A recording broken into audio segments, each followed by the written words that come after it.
This video is sponsored by Squarespace.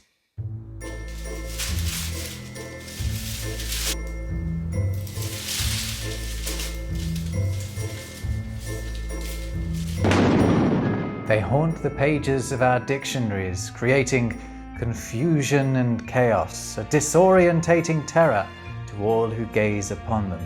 These are the words that never were, the collections of letters that have the appearance of something real, but aren't actually of this world, and the others that are here, but for all the wrong reasons. If you dare, join me now as we explore the spooky world of ghost words. So what are ghost words, in case my terrifying introduction didn't make it clear enough? Well, full disclosure, they're not really that scary at all. They're more funny than frightening. Essentially, ghost words are words that made it into the dictionary that shouldn't have, because they've never actually been used. Sometimes they're the result of a mistake by the dictionary maker. Other times they're entirely intentional, but every one has its own marvellous story, and in this video I'll take you through my favourites. To kick us off, we're going way back in time to 1755 and the publication of Samuel Johnson's famous dictionary. Johnson's dictionary contained many words that we might not recognise today, but we definitely wouldn't recognise this one. Foupe. Why? Because it was never a word. But nevertheless, it was in Mr. Johnson's dictionary with the definition to drive with a sudden impetuosity. So what was our old pal Samuel playing at? Was he trying to pull the wool over our eyes? Well, no. He made a mistake. You see, back in the 18th century, it was common for printers to use something called a long S. I talked about it in my video about long lost letters. At the start of words, it would often replace the more conventional S that we know and love, but it led to all kinds of confusion and occasional embarrassment. In this case, it was dear Samuel Johnson who ended up red-faced. He'd misread the long S at the start of another word, soup, as being an F. Soup, for its part, was a dialect word that more or less equated to the word swoop. So there you go. Our first ghost word, Foupe, was never a word, but it made it into a dictionary. And Samuel Johnson, I'm afraid, gets named and shamed for another ghost word too. It's this one. Adventine. In the same book, the groundbreaking lexicographer appears to have done a bit more misreading, this time mistaking the word adventive for the admittedly legit-looking Adventine. How inventine of him.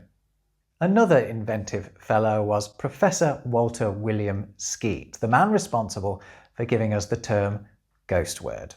He coined it in 1886 while addressing the London Philological Society, describing ghost words as being due to the blunders of printers or scribes or to the perfervid imaginations of ignorant or blundering editors.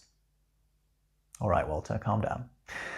To describe what he meant by ghost words, he gave a few examples. Firstly, he mentioned ABACOT, which appeared in Webster's dictionary alongside a definition, the cap of state formerly used by English kings wrought into the figure of 2 crowns. Skeat praised his colleagues, though, for rejecting the word, which they deduced was a misspelling of a bicocket, which was also a form of headwear, but one that actually existed. It was what I would scientifically call a Robin Hood hat. Skeat gave a couple of other examples that he'd come across as well. One of them originated in an 1808 edition of the Edinburgh Review, in an article that was offensive not only in its failure to uphold linguistic standards. The article referred to people running chimes through their hands. And the word chimes actually entered wider use for a while, until it became apparent it had been a misreading of another word, knives. Doesn't make the article any less offensive though, does it? Anyway, another one that Skeat flagged up was the word MORSE. A passage from one of world-renowned Scottish writer Sir Walter Scott's novels had been reproduced with this strange term in the context of Dost thou so soon morse thoughts of slaughter? It did raise a few eyebrows, but people tried to explain it away with theories like it coming from the Latin word mordere, meaning to bite. Dost thou so soon have gnawing thoughts of slaughter? It seems a bit of a stretch though, doesn't it? That's because it is. When someone went back to check Scott's original, they cracked the Morse code, if you will. He'd quite clearly originally written the word nurse. Dost thou so soon nurse thoughts of slaughter? That's better, isn't it? Now, our next ghost word is my absolute favourite. But first, I want to quickly introduce you to this video's sponsor, Squarespace. Squarespace empowers individuals to create their online web presence or launch their passion project. And that's exactly what they've been doing for me. I've been building my website, robwords.com, with Squarespace, and I've been really enjoying it. The ways you can easily change the look of your page by switching colour schemes or moving things around is really satisfying. It also has some powerful blogging tools that enable you to, for example, easily embed videos. That's particularly handy for me, of course. I also just found this cool feature where I can add my social media posts to my page too. So I've got my tweets up there now. So head over to squarespace.com for a free trial, and when you're ready to launch, go to squarespace.com/robwords and save 10% off your first purchase of a website or domain. Now, as promised, my favourite ghost word. DORD. Now, it definitely looks and sounds like a legitimate word that the English language would have thrown up at some point over the centuries, doesn't it? And that's clearly exactly what someone was thinking when it ended up in the 1934 Webster's Second New International Dictionary, along with a definition: density in physics or chemistry. Now, the thing is, there was no such word as DORD. They had just accidentally invented it. Can you work out what their mistake was, though? I'll give you a moment. If I change how it's written, you get a bit more of a clue? Still no? Then how about now? You see, the typesetters of the 1934 American Dictionary had misread the intended entry D or D, capital D or lowercase d, referring to the abbreviations of density in physics or chemistry. And that's how DORD made it into the dictionary, a classic ghost word, and it actually took Webster's 5 years to realise the mistake. Now, Webster's are also on the hook for our next one too, surely the spookiest of all the ghost words, PHANTOMNATION. This appeared in more than one dictionary, including Webster's, from 1860, defined as an illusion. You can see where they're coming from, like a cross between a phantom and an apparition, I suppose. Phantomation would make more sense, but this is English, and apparently unnecessary letters appear all over the place, don't they? But actually, not in this case. It really is gibberish. It all goes back to a single line written by English poet, satirist, and all-round bright spark Alexander Pope. In his translation of Homer's Odyssey, he referred to all the phantom nations of the dead. Then along came a man called Richard Paul Jodrell, who had this bizarre obsession with turning two-word phrases into single compound words. I'm not kidding, he's known to have used words like island empress, tapestry hanging, and marriage settlement. And these are words worthy of German. Anyway, in his 1820 book, Philology of the English Language, he quoted Pope's passage, but wrote it like that, with phantom nations becoming one compound word.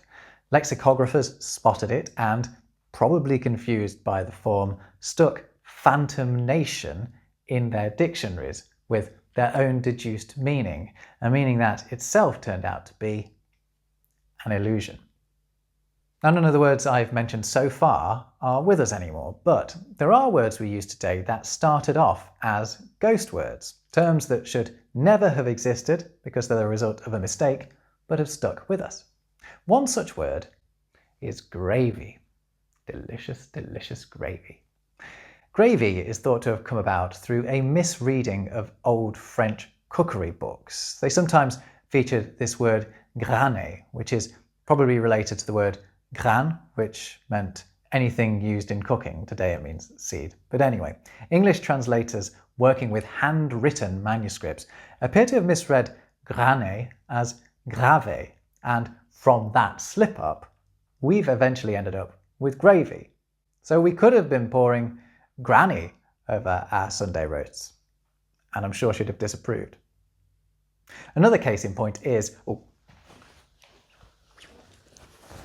just a second.